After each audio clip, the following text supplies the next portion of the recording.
The problem of evil has a reputation for being one of the strongest threats to theism.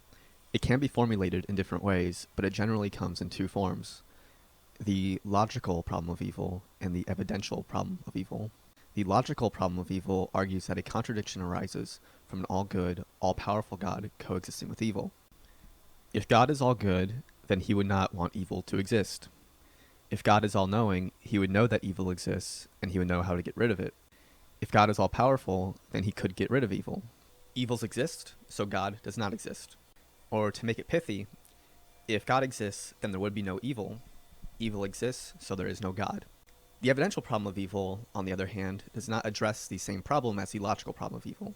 Unlike the logical problem of evil, it does not concern itself with contradictions. The argument grants that God could allow some evils in order to avoid greater evils, but the existence of gratuitous evils, i.e., evils that serve no instrumental good and only cause more evil and suffering, makes the existence of God improbable. Given the challenges that the problem of evil poses to theistic belief, it's no wonder that some of the greatest minds in philosophy have tackled it. Here I will address the arguments presented by three philosophers, who all argued against the problem of evil. In the following order, I'll go over the arguments of René Descartes, Gottfried Wilhelm von Leibniz, and George Berkeley, that is. For Descartes, he addressed the problem of evil by focusing on epistemic evils. In the fourth meditation, Descartes describes epistemic evils as that which arises from humans misusing their faculty of knowledge, which, of course, God gave to us.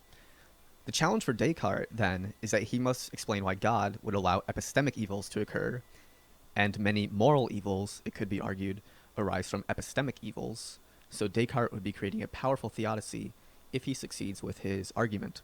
The reason why epistemic evils exist, Descartes argues, is due to humans being bestowed with an unlimited or perfect will while having a limited faculty of knowledge. Because our will can outpace our faculty of knowledge, epistemic evils will occasionally occur.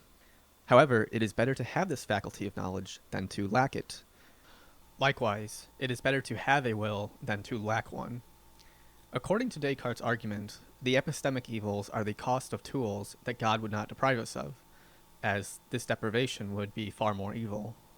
While Descartes' argument is interesting, it is, unfortunately, not successful in solving the problem of evil.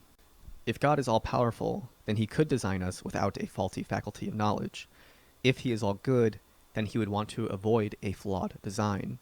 Indeed, rather than just improving our faculty of knowledge, as it is now, no matter how slight, why would God not take the full step and make our faculty of knowledge on par with his own? This would eliminate epistemic evils entirely, as God's perfect will and perfect faculty of knowledge allows him to avoid errors. Yet Descartes and many other theists could counter that it is better to exercise the faculty of knowledge rather than being created from the get-go with a perfect faculty of knowledge, since this perfect faculty would deprive us of the chance for epistemic growth. But here we run into a problem. If it is better to have an inquisitive but faulty faculty rather than a perfect faculty, then we have a better version of an attribute that we share with God, who is defined as a perfect being. At this point, Descartes has a few options to pursue. Descartes could define God as not perfect. He could raise an argument as to why our faulty faculty better suits us and leads to less evils than a perfect faculty. Or he must again attempt to reconcile, in some other way, why God would create and allow faulty faculties that result in these evils. This leads us to one of Leibniz's responses to the problem of evil. Leibniz stated that the actual world is the best of all possible worlds. Sure, there are evils, but things cannot be any better than how they are now. For this response to the problem of evil to fail, only one feature of the actual world must be identified as inferior to its counterpart in a possible world, which could be identical in every manner, with the exception of this one feature. To keep things simple and connected, I will rely on the same objection to Descartes' theodicy. If this is the best of all possible worlds, then no possible world can be conjured where everything is the same as it is now, with the exception of humans having improved faculties of knowledge. Leibniz would have to argue that this improved faculty of knowledge would compromise other features of the world, which would leave us off with a worse world. So this remains the best of all possible worlds. But how, exactly, does an improved faculty of knowledge necessarily entail hampering any other aspects of the world? In which areas would God have to scale things back in order to avoid a conflict between our new faculty of knowledge and the other properties of the new actual world? It seems Leibniz would have to give an argument for why a possible world where we have improved faculties and less, if any at all, epistemic or moral evils is not better than the actual world. To do this, he must show why this improved faculty comes at too steep a cost. It doesn't for God, so Leibniz has quite the task set before him. Clearly, a world with less dum-dums and moral evils is a better world than the one we inhabit now.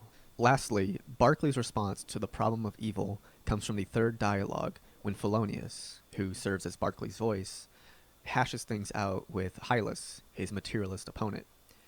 Hylas raises the objection that if God is the author of all motions in nature, then God created all evils, from natural to moral. Polonius counters with 2 points.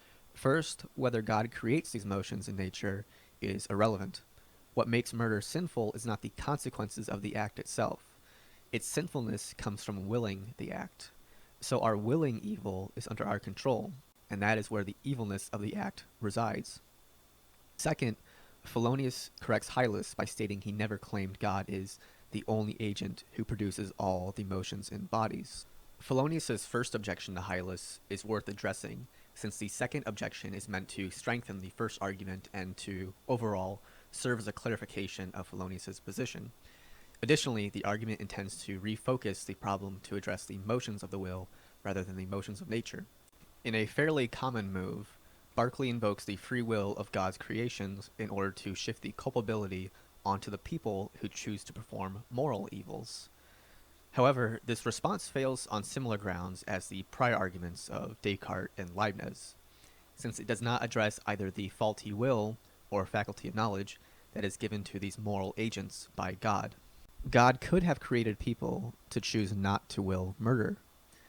If he can create more morally competent beings, then he ought to do so. An objection that Berkeley and others could raise is that if we were created in such a way, then we would have no free will. There is, however, a counter to this response. God could will all sorts of immoral acts, but he does not. Yet clearly he retains the ability to will things.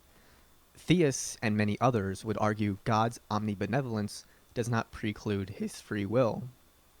If this applies to God, then we would need a good reason why it does not extend to humans as well. If such a reason were to be given, then perhaps some of Berkeley's and some of Descartes' arguments could be preserved. Until then, the arguments presented by Descartes, Leibniz, and Berkeley fail to resolve the problem of evil.